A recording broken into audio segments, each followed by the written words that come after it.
Hi guys, it's Mother Goose here, also known as Natalie, Raw and Real. So I wanted to do a topic today about who am I when I'm not serving, recommended as a discussion with a friend of mine that we were WhatsApping each other back and forth.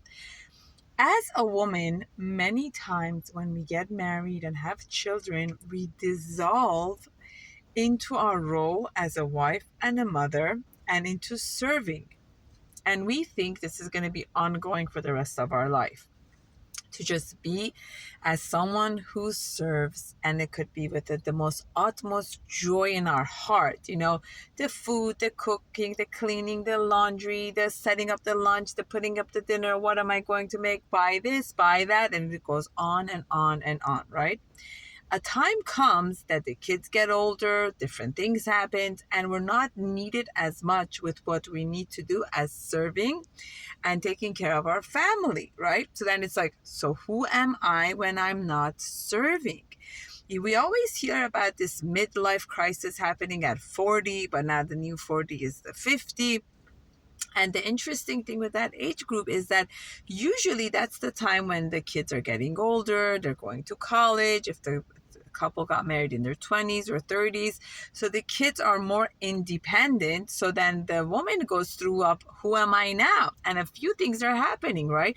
She doesn't have babies to take care of. And when you have babies, your serotonin and dopamine are higher because the more nurturing and taking care of you do, and especially if they're young babies, the more serotonin and dopamine and estrogen you're producing. But when that's not there, that's getting less. So if there hasn't been other activities in your life that you had as hobbies, it's kind of like, who am I now? So I'm not needed as much. I'm not needed in different areas of my life. And there's this identity crisis of who am I now, right? The empty nesters, what do I do with my life now? And what am I going to do? And am I even worth being alive? And by now, I don't have as many friends anymore. I don't have as much hobbies anymore. I don't have any activities in my life anymore.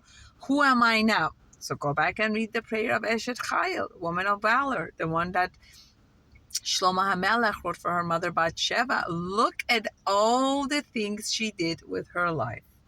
Whether it was her activities of her hand and the crocheting and taking care of her family and the business and the buying and selling of the land, it's abundance of things she used to do. And what does that lesson teach us? As a woman, as a wise woman, as a bright woman, you have to make sure to create time for that.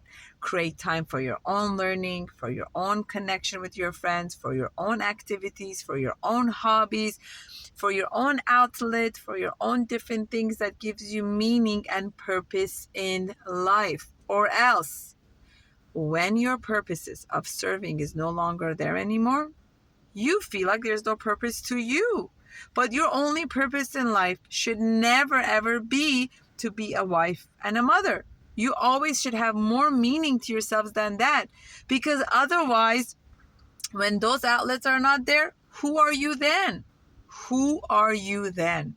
And this is a question you need to always remind yourself as a single person before you get married, before you have kids.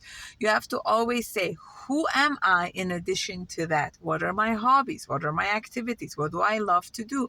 What brings meaning to me in life? What volunteers jobs can I do? How can I bring more goodness into this world? And with that, you will always have a purposeful life.